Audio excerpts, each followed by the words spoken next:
까지입니다.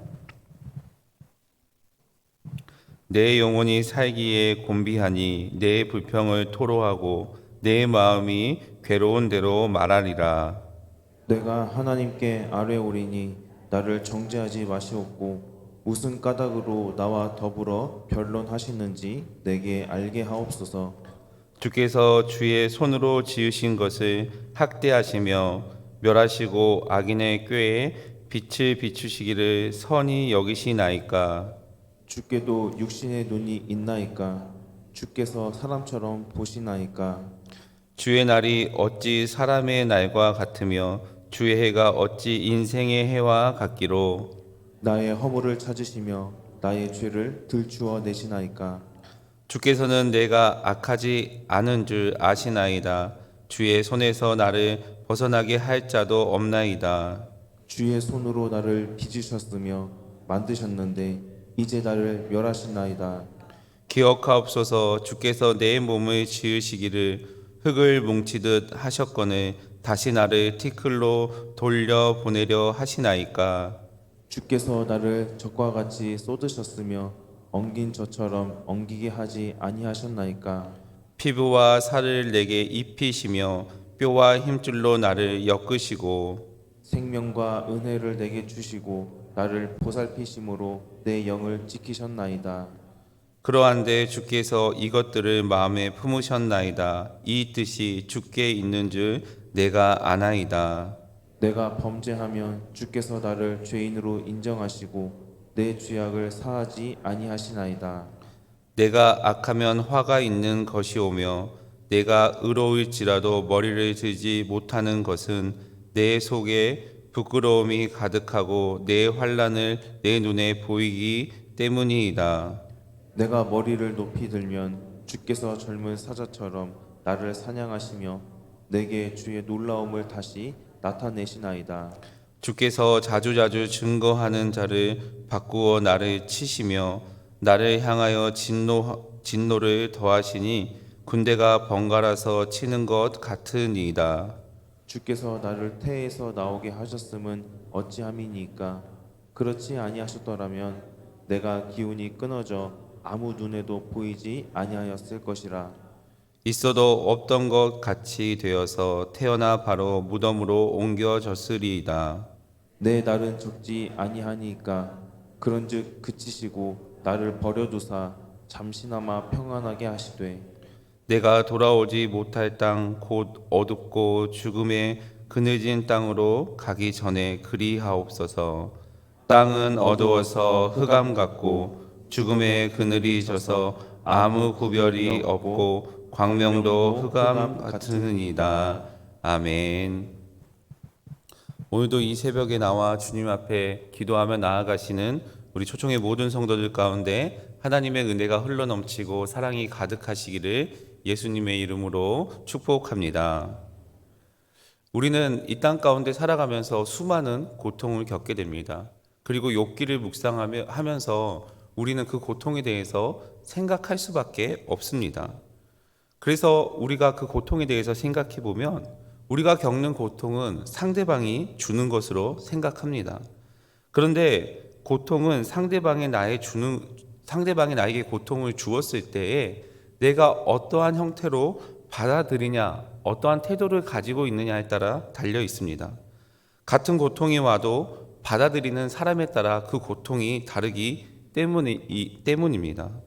우리가 가지고 있는 고정관념, 선입견들 때문에 우리는 또한 고통을 겪습니다. 이런 생각을 가지고 있는 이런 생각 때문에 우리는 쓸데없는 고통도 겪기도 하고 굳이 겪지 않는 고통도 우리의 삶 가운데 있습니다. 신앙인에게도 하나님을 바라보는 이 믿음의 관점과 믿음의 생각들이 있습니다. 그런데 하나님은 우리의 믿음의 틀, 생각 안에 갇히시는 분이 아닙니다. 하나님을 온전히 바라볼 때에 하나님을 대하는 태도가 달라지고 우리가 가지고 있는 우리의 생각의 틀을 깨었을 때에 전능하신 하나님의 은혜를 경험할 수 있습니다. 욥은 오늘 본문에서 그냥 하나님 앞에 솔직하기로 결정한 것 같습니다.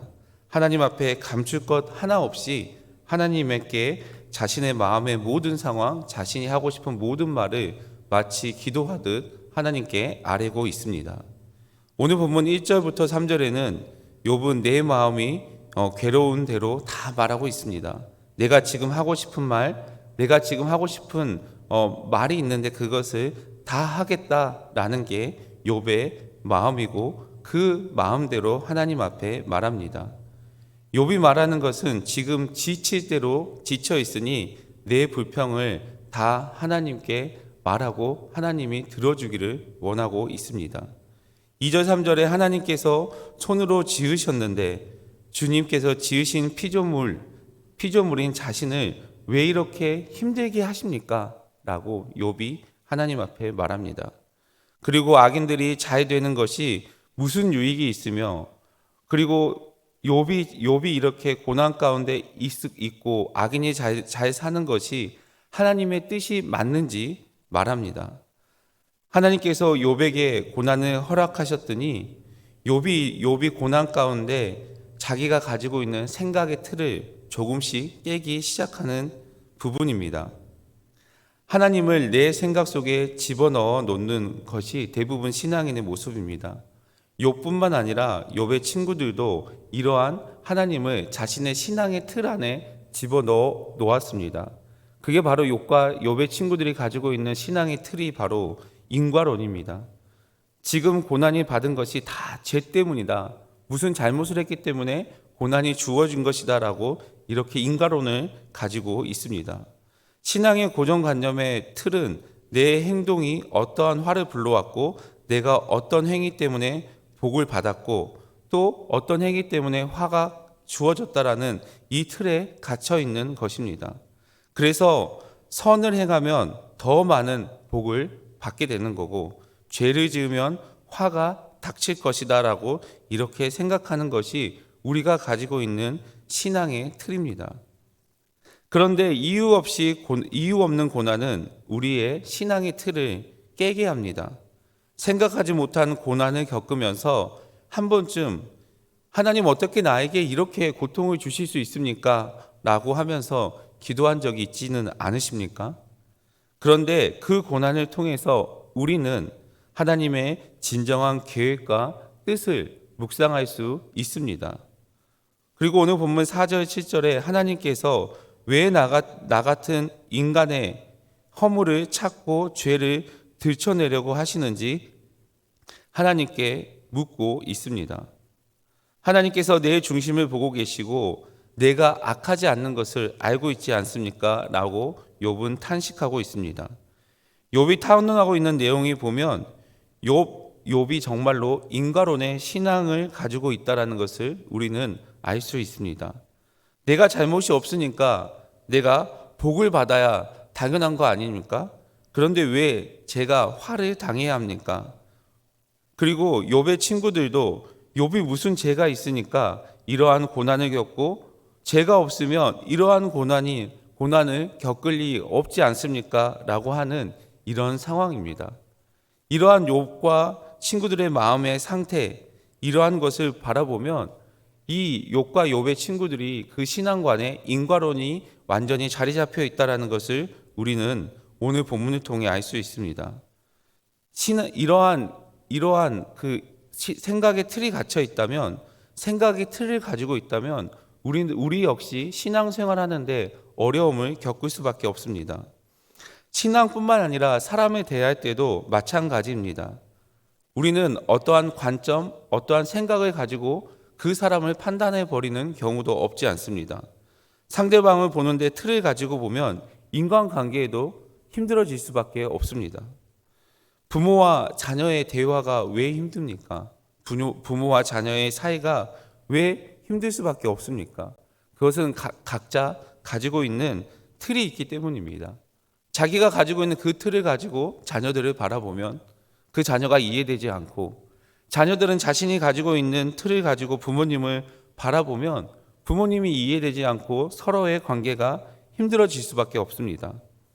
이러한 자신의 틀을 가지고 있기 때문에 서로를 판단하며 생활하는 것, 그게 불편함을 만들어내는 요소이고 우리가 이 땅 가운데 살아가면서 안타까운 일을 만들어가는 이유입니다.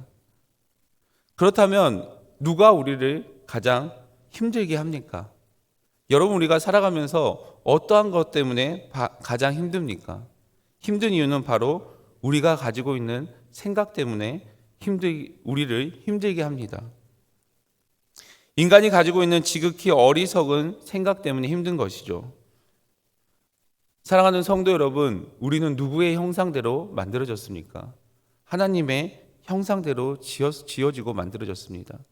그러면 우리는 좋은 생각, 좋은 것들, 좋은 환경들이 가득해야 되는데 우리가 이렇게 어려움을 겪는 이유는 인간이 죄를 짓고 타락하여서 우리의 형상 가운데 하나님의 형상이 없어지고 하나님의 형상을 잃어버렸기 때문입니다.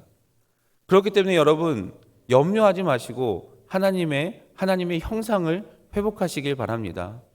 우리가 염려하지 않고 하나님의 뜻과 하나님의 계획하심에 우리의 모든 것을 맡기고 나아갈 때에 오늘 하루도 우리를 선한 길로 인도하시는 그 하나님의 은혜를 경험하시기를 예수님의 이름으로 간절히 축복합니다.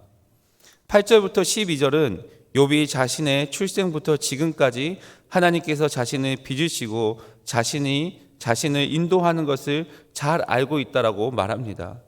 내가 존재하는 것이 처음부터 하나님의 손길에 붙들림 받고 하나님이 이끌어 주셨다라고 고백합니다.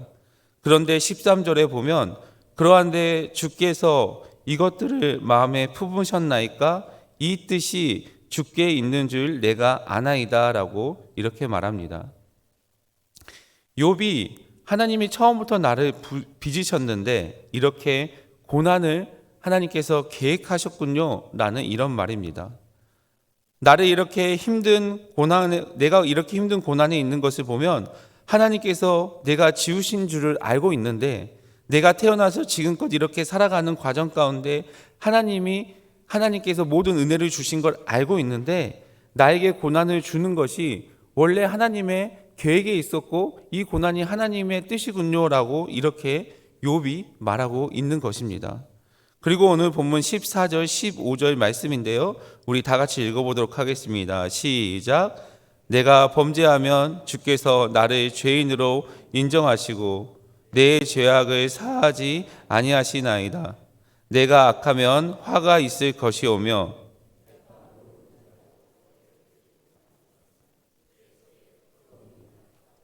내 환난을 내 눈이 보기 때문이다.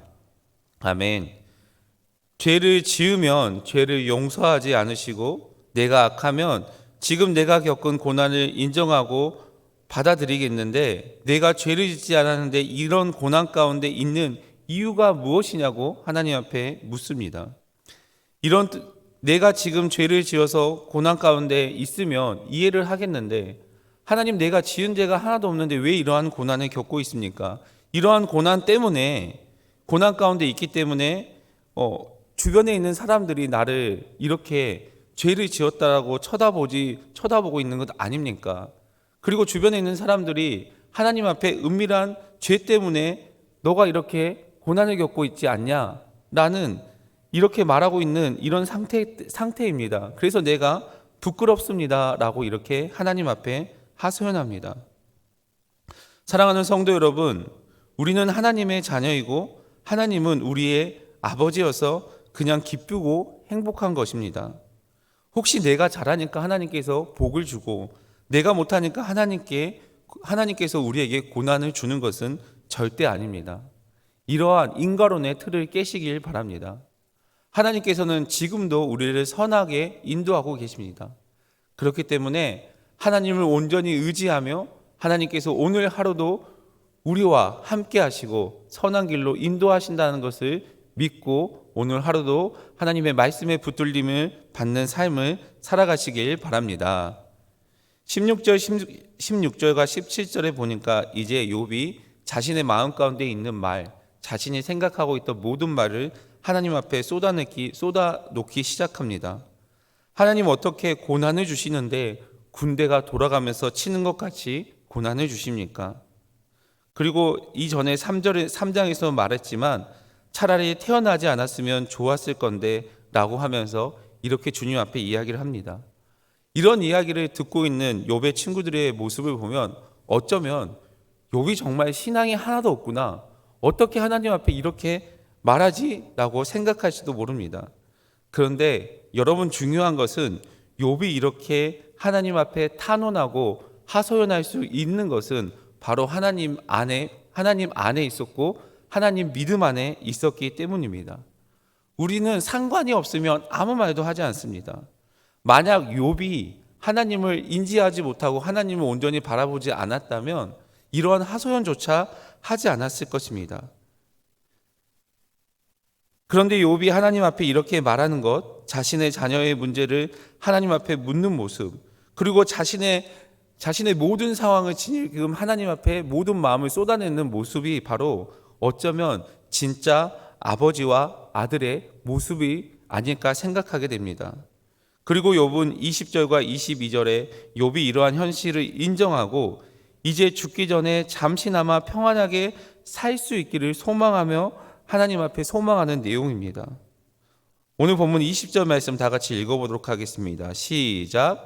내 날은 적지 아니하나이까 그런즉 그치시고 나를 버려두사 잠시나마 평안하게 하시되 아멘. 내 날이 적지 아니하나이까 라고 이렇게 하나님 앞에 질문으로 시작합니다. 그리고 나를 버려두사 라고 이렇게 말합니다. 내가 살아있는 날이 이제 별로 남지 않을 것 같으니까요, 하나님 나를 무시하고 나에게 관심을 두지 말라라고 이렇게 말합니다. 즉 욥이 하나님께서 자신에 대하여 주의를 기울이지 않고 하나님이 자신을 바라보지 않으면 자신에게 주어지는 고난이 자신에게 주어지는 화가 조금이나마 호전될 거라고 생각하며 하나님 앞에 이렇게 간절히 호소하고 탄원하고 있습니다. 그리고 20절, 21절을 통해서 알 수 있는 것은 어둡고 흑암 같고 광명도 흑암 같은 이 같은 표현을 하면서 욥이 겪고 있는 고통이 얼마나 큰지 역설적으로 표현하고 있습니다. 이러한 표현은 자신이 이처럼 절망스러운 곳에 도달한 상태이고 절망 가운데 있다라는 상태임을 암묵적으로 나타내는 것입니다. 오늘 본문 1절을 제외한 전체는 욥이 하나님께 하는 탄원이고 하소연입니다. 하나님을 향한 기도입니다. 앞서 엘리바스와 논쟁에서도 욥은 엘리바스와 논쟁 이후에 하나님 앞에 하나님을 향해 기도를 했습니다. 이처럼 욥은 인간과 논쟁을 통해서 무엇을 얻으려고 하지 않고 하나님 앞에 직접 나아가서 자신의 문제를 해결하고 하는 바람직한 신앙인의 모습을 보입니다. 오늘 본문은 우리가 어떤 일, 사건, 고난 속에서 하나님의 뜻을 온전히 이해할 수 없을지라도 하나님 앞에 우리가 온전히 우리의 문제를 하나님 앞에 나아가면서 하나님 앞에 가지고 나아가면서 하나님의 섭리를 전적으로 믿고 순종하며 나아가야 된다는 것을 말하고 있습니다. 시편 142편에 보면 다윗의 기도가 나옵니다. 다윗이 아둘람 동굴에 있는 상황 가운데 내 영혼을 옥에서 이끌어내사 주님의 이름을 감사하게 하소서라고 이렇게 고백합니다. 감사할 수 없는 상황 가운데 감사하기 어려운 상황이지만 하나님 앞에 감사할 수 있는 은혜를 주시라고 다윗이 이렇게 고백합니다. 우리 역시 고난 가운데 있을지라도 하나님께서 주시는 고난이 우리가 도저히 이해가 되지 않을지라도 하나님 앞에 감사로 고백할 수 있어야 합니다. 사랑하는 성도 여러분, 우리가 하나님 앞에 많은 기도를 하며 나아갑니다. 때로는 감사할 수 없는 상황 가운데도 감사해야 되고, 때로는 고난 가운데 너무 고통이 있어서 눈물 흘리면서 기도할 때도 있습니다. 오늘 욥처럼 정말 힘든 상황 가운데 하나님 앞에 기도하는 때도 있습니다. 그런데 중요한 것은요, 여러분, 우리가 하나님 앞에서 떠나지 않는 것이 중요합니다. 우리가 어떠한 고난 가운데 있을지라도, 수많은 어려움 가운데 낙심 가운데 있을지라도 우리가 세상에 있는 것이 아니라 하나님 앞에 있는 것이 가장 중요한 것입니다. 그래서 우리가 하나님 앞에서 벗어나지 않아야 됩니다. 왜냐하면 벗어나면 다시 돌아오기 힘들어지기 때문입니다. 우리가 겪는 어려움, 우리가 겪는 고난, 하나님께서 보시기에는 이 사람 저 사람 관계없이 모두 동일할 어려움입니다. 내가 겪는 고통이나 우리 자녀들이 겪는 고통이나 내가 겪는 고난이나 우리의 이웃이 겪는 고난이나 하나님 보시기에는 큰 차이가 없습니다. 다만 그 고난의 시간을 통해서 우리가 가지고 있는 하나님을 우리 생각 가운데 가두은 그 고정관념의 틀을 깨고 하나님의 관점으로 세상을 바라보며 하나님의 관점으로 가정과 교회를 섬기며 하나님의 관점으로 살아가는 것이 바로 하나님이 우리를 이끌어 가시는 방법입니다. 그래서 우리가 고난을 겪고 나서 그 고난이 유익이었다, 그 고난이 은혜였다라고 이렇게 고백하지 않습니까? 그리고 그 고난이 선물이었다라고 우리는 고백하며 또한 우리는 경험하게 됩니다. 사랑하는 성도 여러분, 이 새벽을 깨워서 기도하는 여러분 가운데 혹시 고난이 있을지도 모르겠습니다. 그럴지라도 사람에게 가서 이야기를 하고 그것을 해결하는 것이 아니라 우리의 신앙의 틀을 깨고 하나님의 관점으로 기도하며 하나님 앞에서 자리를 지키며 하나님을 전적으로 의지하며 하나님만 온전히 바라보시는 우리 초청의 모든 성도들이 되시기를 예수 그리스도의 이름으로 간절히 축복합니다. 기도하겠습니다. 사랑해 주님 감사합니다. 오늘도 귀한 날을 허락하여 주시고 오늘도 주님 앞에 나와 기도할 수 있게 하심을 감사를 드립니다. 하나님, 우리가 혹시 욥과 같이 욥의 친구들과 같이 인과론을 가진 신앙의 틀을 가지고 있다면 오늘 이 새벽에 하나님의 말씀과 기도를 통해서 깰 수 있도록 인도하여 주시옵소서. 내가 잘해서 하나님이 복을 주는 것이 아니라 내가 어떠한 잘못을 해서 하나님이 고난을 주는 것이 아니라 오늘 하루도 하나님께서 우리를 선하게 인도하신다는 것을 기억하며 어려움 가운데 있을지라도 감사를 고백할 수 있도록 인도하여 주시며 또 선하게 인도하시는 그 하나님의 은혜를 경험할 수 있도록 주께서 인도하여 주시고 함께하여 주시옵소서. 하나님의 관점으로 세상을 바라보며 하나님의 관점으로 가정과 교회를 섬기며 하나님의 관점으로 오늘 하루도 살아갈 수 있도록 인도하여 주시옵소서. 우리가 그러한 삶을 살아갈 때 하나님께서 주시는 은혜가 우리의 삶 가운데 흘러넘치고 사랑이 가득할 수 있도록 인도하여 주시옵소서. 우리의 신앙의 틀을 깨고 온전히 하나님을 바라보며 나아갈 때에 하나님이 오늘도 우리 초청의 모든 성도들 가운데 은혜를 내려주시고 하늘의 문을 여시고 하나님의 선한 길을 열어 그 선한 길로 걸어갈 수 있는 우리 초청의 모든 성도들이 될 수 있도록 주께서 인도하여 주시고 함께하여 주시옵소서. 감사를 드리며 예수 그리스도의 이름으로 간절히 기도드립니다. 아멘. 말씀을 기억하면서 주님 앞에 기도하며 나아가도록 하겠습니다. 우리가 우리의 가지고 있는 신앙의 고정관념을 깨고 하나님의 관점으로 보며 하나님 앞에 온전히 나아가기를 기도하며 나아가시기 바랍니다. 특별히 수험생과 취업을 준비하는 다음 세대를 위해서 기도해 주시기 바랍니다.